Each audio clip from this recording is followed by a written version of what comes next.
تو یہ تو کہہ رہا ہے یا اللہ راضی ہو جا، یا اللہ راضی ہو جا، پہلے تو بتا تو اللہ سے راضی ہے؟ پہلے اپنے نفس پر نظر ڈالنا، تو راضی ہے؟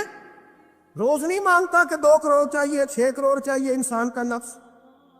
روز نہیں کہتا بڑی گاڑی چاہیے؟ روز نہیں کہتا میرے بھی ٹھاٹ باٹ ہو، میں بھی بڑی گاڑی میں کھڑے ہو کے لوگوں کو ہاتھ لہرا کے لیڈر بنوں؟ روز نہیں کہتا میرا بھی بڑا نام ہو؟ پہلے بتا نا تو راضی ہے؟ حضرت سفیان ثوری نے جب بات سنی تو جھگڑا نہیں کیا، بلکہ اللہ اکبر کہا اور چیخ مار کے رونے لگے، کہنے لگے رابعہ تو سچ کہتی ہے، ابھی تو میں اس منظر تک نہیں پہنچا کہ میں رب سے راضی ہو جاؤں تو میں اسے راضی کرنے چلا ہوں، تو سچ کہتی ہے۔ قریب ہی حضرت جعفر بن سلیمان بیٹھے تھے، وہ بی بی رابعہ کے پاس گئے، کہنے لگے مائی صاحبہ مجھے تو بتا دیں آخر بندہ اللہ سے راضی ہوتا کب ہے؟ یہ منزل شروع کب ہوتی ہے؟ تو آپ فرمانے لگے اس وقت کہ بندے کا جو حال نعمت ملنے پہ ہوتا ہے نا، جب وہی حال اس کا مصیبت آنے پہ ہو تو پھر سمجھو وہ اپنے رب سے راضی ہو گیا، پھر وہ اپنے رب سے۔ یہاں لوگ راضی نہیں ہیں، نہ شریعت کے حکم پر راضی ہیں معاذ اللہ، نہ دین کے آنے پر راضی ہیں، نہ نفاذ شریعت پر راضی ہیں، نہ لوگ اپنے ہر معاملے میں۔ دیکھیں نا کبھی کبھی تکلیف ہوتی ہے، کئی دفعہ لوگ بات پوچھنے آتے ہیں تو دل کرتا ہے انہیں ڈانٹ چھڑک دیں گے۔ طلاق کا مسئلہ پوچھنے کے لیے لوگ عالم کے پاس آ جائیں گے، طلاق کا مسئلہ پوچھنے۔ سوال یہ ہے کہ تو نے شادی سے پہلے کسی عالم سے رابطہ کیا تھا کہ مجھے بتائے بیوی کے حقوق کیا ہیں، اس کے ساتھ وقت گزارنا ہے میں نے تو کس طرح کے حقوق میں نے ادا کرنے ہیں، شریعت مجھے کیا حکم کرتی ہے؟ پوچھا تھا کسی عالم سے؟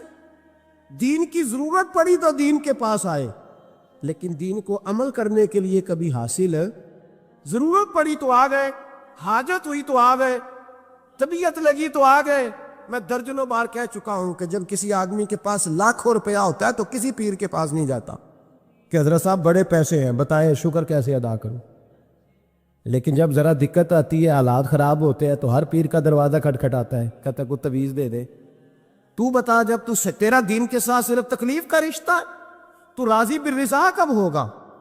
کب تو راضی ہوگا اپنے رب کے معاملات میں؟ کب تو راضی ہوگا؟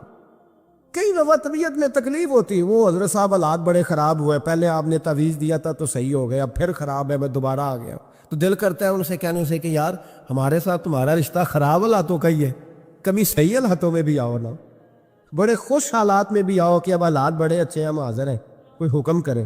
خدا را راضی بالرضا رہنا سیکھے۔ انس بن مالک رضی اللہ تعالیٰ عنہ کہتے ہیں 10 سال حضور کی بارگاہ میں رہا، 10 سال، اور 10 سال میں نے حضور کے گھر میں نوکری کی۔ کہتے ہیں نبی پاک نے کبھی مجھے اف تک نہیں کہا۔ ہمارا اپنا بچہ جو ہوتا ہے نا بیٹا، اور 10 دنوں میں شاید سینکڑوں دفعہ سن لے یہ کیا کیا ہے وہ کیا، کہتے 10 سال حضور نے مجھے، کہتے میں نے ایک دن بڑا نقصان کر دیا، کوئی بڑی چیز مجھ سے ٹوٹ گئی، بڑا نقصان ہو گیا، تو فرماتے ہیں کہ نبی پاک صلی اللہ علیہ وسلم کی ایک زوجہ محترمہ مجھ پر جلال کرنے لگی، اور ان کا جلال بالکل بجا تھا، ان کا غصہ بالکل ٹھیک تھا، اس لیے کہ میں نے واقعی بڑا نقصان کیا تھا۔ کہتے ہیں وہ جب جلال کرنے لگی نا تو محبوب تشریف لائے، کیا ہوا؟ کہا یا رسول اللہ یہ دیکھیں اس نے کتنی بڑی چیز توڑ دی۔ تو کہتے ہیں اب میرا خیال تھا کہ یہاں سے بھی مجھے ڈانٹ پڑنی ہے اور پڑنی چاہیے بھی، اس لیے کہ میں نے آج بڑا نقصان کیا ہے، لیکن کہتے ہیں محبوب میرے قریب آئے اور میرے کندھے پہ ہاتھ رکھا، زوجہ جلال میں تھیں تو محبوب نے کیا خوبصورت جملہ کہا، ساری سوچ ہی بدلتی، فرمانے لگے اس کو نہ ڈانٹ، اس چیز کا ٹوٹنا میرے رب کی رضا تھی تو چیز ٹوٹ گئی ہے، یہ میرے رب کی رضا تھی تو یہ چیز اب یہ غریب ہے اس کا دل نہ توڑ، وہ ٹوٹ گیا، وہ جو ہونا تھا سو ہو گیا، اب چھوڑ، یہ میرے اللہ کی اس چیز کا اتنی دیر رہنا ہی ہمارے حق میں بہتر تھا، تو ٹوٹ گئی تو ختم۔ کہتے بڑا جلال تھا محبوب کی زوجہ کو، لیکن انہوں نے جب بات سنی تو پھر مصطفیٰ کریم کا گھرانہ، پھر حضور کی ازواج پاک مومنوں کی مائیں، کہتے ہیں اسی وقت وہ بیٹھیں اور انہوں نے میری طرف بڑی شفقت کی نظروں سے دیکھا اور ان کے غصے کو میں نے پیار میں بدلتے دیکھا۔ بھائی یاد رکھو اللہ کی رضا، پھر اس وقت 2-4 لاکھ کے لیے لوگوں کو ہارٹ اٹیک نہیں ہوتا، پھر 20-25 ہزار کے لیے بلڈ پریشر اپ ڈاؤن نہیں ہوتا جب بندہ اللہ کی رضا پہ راضی رہنے لگتا. پھر چھوٹی چھوٹی باتیں اس کے لیے سہانے روح نہیں بنتی. پھر ذرا ذرا سی بات اسے تکلیف نہیں دیتی. جب وہ اللہ تعالیٰ کی رضا پر راضی ہونے کا عادی ہو جاتا ہے تو پھر یہ چیزیں اس کے لیے باعث آزمائش. بنی اسرائیل میں ایک شخص تھا, امام غزالی رحمۃ اللہ علیہ فرماتے ہیں اس کا دل چاہا کہ پتہ تو کروں جنت میں میرا پڑوسی کون ہوگا. اس کو خواب میں بتایا گیا کہ فلاں بن فلاں تیرا جنت میں پڑوسی ہے. اب یہ بڑا عابد تھا, زاہد تھا, عبادت گزار تھا, پرہیزگار, بڑا نیک تھا, بڑا پرہیزگار. یہ سفر کر کے اس کے پاس گیا, اس کو جا کے کہنے لگا میں تیرا مہمان نہ بن جاؤں, 2-3 دن کا بن جاؤ. کہتے میں 3 دن اس کے ساتھ رہا, میں اس سے زیادہ نوافل پڑھتا تھا, زیادہ صدقات و خیرات کرتا تھا, زیادہ عبادات کرتا تھا, وہ تو میرے مقابلے میں کچھ بھی نہیں. 3 دن کے بعد میں آنے لگا تو میں نے اس کو کہا یار میں ایک مقصد کے لیے آیا تھا تیرے پاس. اس نے کہا بتائیے. میں نے کہا کہ میرا آنے کا مقصد یہ تھا کہ میں دیکھوں تو کون سی ایسی عبادت کرتا ہے کہ جنت میں تو میرا پڑوسی بنے گا. لیکن تیری عبادات ریاضت میں تکبر نہیں کرتا, لیکن میں نے کوئی خاص چیز دیکھی نہیں, کوئی خاص بات ہے تو مجھے بتا دے. تو بندہ کہنے لگا کوئی خاص بات نہیں, ہاں ایک چھوٹی سی عادت ہے میرے اندر, چھوٹی سی عادت. بڑے لوگ کبھی بھی اپنی باتوں کو بڑا نہیں سمجھتے. کہ ایک چھوٹی سی عادت ہے. کہ وہ کون سی؟ تو وہ کہنے لگا اگر شدید گرمی ہو نا تو میں نے اپنے رب سے کبھی سردی نہیں مانگی, اور کبھی برف جمی ہو نا گلیوں میں تو میں نے اپنے رب سے کبھی گرمی نہیں مانگی. میں سمجھتا ہوں میرا رب مجھے دیتا ہی وہ ہے جو میرے حق میں بڑا بہتر ہوتا ہے. یہ ایک میری چھوٹی سی عادت ہے کہ کڑاکے کی دھوپ میں نے کبھی مالک سے سائے کا سوال نہیں کیا. اور اگر تیز بارش ہو رہی ہو تو میں نے کبھی یہ نہیں کہا کہ بارش نہیں ہونی چاہیے تھی, کیا بلے گا فلاں چیز کا. میں سمجھتا ہوں جو بہتر تھا اللہ نے وہی دے دیا ہے تو میں مطمئن رہتا ہوں. تو عابد وہ نیک آدمی وہ اللہ کے ولی کہنے لگے پھر چھوٹی سی عادت نہ بتا, تیری یہ وہ عادت ہے جس کی وجہ سے رب تجھ سے راضی ہو گیا ہے. اللہ تجھ سے راضی ہے تیری اس عادت کی بنا پر. جب ہمارے مزاج میں یہ چیزیں آ جائیں گی نا کہ جو میرے حق میں بہتر تھا مالک نے مجھے وہ دے دیا ہے, پھر ہم ہر جگہ بیچنے کی تمنا نہیں کریں گے, پھر سامنے والے سے ہم حسد نہیں کریں گے, پھر ہم یہ نہیں چاہیں گے کہ اللہ کرے وہ مر جائے اور اس کی ہر چیز مجھے مل جائے. پھر ہمارا مزاج پھر ہماری طبیعت یہ نہیں رہے, اللہ کی رضا پہ راضی رہے, مالک کے فیصلوں میں اپنے دل میں کوئی بوجھ محسوس نہ کریں, اپنی زندگی اللہ کے فیصلوں. دیکھیں نا جو ماں باپ اللہ نے بڑے اچھے سمجھے وہ ہمارے لیے پسند کیے, وہ اللہ نے ہمارے لیے جو اس نے ہمارے حق میں بڑے, جو بہن بھائی اللہ کرے آپ کو سمجھ آئے, جو بہن بھائی اس نے ہمارے حق میں بڑے اچھے سمجھے وہی بہن بھائی اس نے ہمیں عطا کیے. جس بیوی کو اس نے ہمارے گھر کے گلشن میں بہتر سمجھا اس کو لا کے اس نے ہمارے آنگن میں بٹھایا, اور جو اولاد اس نے ہمارے لیے باعث افتخار سمجھی وہ اولاد اس نے ہمیں عطا فرمائی. حضرت نوح علیہ السلام کا بیٹا کافر ہو گیا, پر کسی جگہ انہوں نے شکوہ نہیں کیا کہ مالک یہ کافر کیوں ہوا. اللہ کے قبضے میں ہے نا دل, پھیر سکتا ہے نا, مقلب القلوب ہے. لیکن حضرت نوح نے دعا اللہ کی رضا پر راضی رہے, اپنا مزاج بدلے, تاکہ معاشرے میں یہ جو گھٹن ہے, یہ جو ٹینشن ہے, یہ جو جھگڑا ہے, یہ جو چھینا چھانی ہے, یہ جو ایک دوسرے پر لوگوں کی نظریں ترشی ہیں, یہ ختم ہو. سمجھیں کہ میرے حق میں جو بہتر تھا مالک نے وہ چیز مجھے عطا کر دی. میں اکثر کہتا ہوں اپنے دوستوں کو, میں کہتا ہوں مجھے ایسے لگتا ہے جو سب سے اچھے ماں باپ تھے وہ اللہ نے مجھے عطا فرمایا, اور جو سب سے بہترین اساتذہ تھے نا ان کا دروازہ اللہ نے مجھے عطا فرمایا, اور جو جس شیخ جس پیر کو اللہ نے سب سے زیادہ شان عطا فرمائی اس کا دروازہ اللہ نے مجھے دکھایا. اور اس کے بعد اتنے تابع دار شاگرد میں نے کسی کے نہیں دیکھے جتنے مجھے ملے, اور اتنے وفادار پیر بھائی اور مرید میں نے کسی کے نہیں دیکھے جتنے مجھے ملے. میں اس بات پر, اور میں بات اس لیے نہیں کر رہا, میں آپ کو دل کی گہرائی سے بات بتا رہا ہوں کہ یہ عنوان زندگی ہے, یہ روح زندگی ہے. میں کبھی کبھی بڑے ناز کے ساتھ سجدہ شکر ادا کرتا ہوں کہ ایک بہت بڑا خوش نصیب شخص ہوں. اب یہ بات صرف سوچنے کی ہے, 100 لوگوں میں سے اگر ان 2 پہ ہی بندہ غور کرے جو نافرمان ہے تو پھر زندگی آگے چل سکتی. تو 98 پر غور کیوں نہیں کرتا؟ تو 98 پر غور کیوں نہیں کرتا؟ اگر کسی شخص کے ساتھ تیرے 20 سال گزرے اور تو صرف اس ایک دن کو یاد رکھے جس دن میں اس نے تکلیف دی تھی، تو پھر یہ تیری زیادتی ہے۔ تو باقی ان دنوں کو کیوں نہیں یاد رکھتا جن دنوں میں اس کے تیرے ساتھ محبت والا معاملہ فرمایا، خدمت والا، راضی بالرضا کا مزاج بنائے۔ یہ مسلمان کے ایمان کا حسن ہے، یہ مسلمان کے کردار کا کمال ہے، یہ مسلمان کی سوچ کا بلند معیار ہے، یہ مسلمان کا اعلیٰ مقام ہے۔ حضرت عبداللہ ابن عمر کا بیٹا بیمار ہو گیا، بڑے پیارے ہوتے ہیں نا بیٹے، آپ بڑے پریشان تھے، شدید پریشان۔ صحابہ کہتے ہیں ہم نے آپ کو بڑی تکلیف میں دیکھا، کبھی اس حکیم کے پاس، کبھی اس حکیم کے پاس، کبھی اس جگہ، کبھی اس جگہ۔ کچھ دنوں کے بعد بیٹا انتقال کر گیا،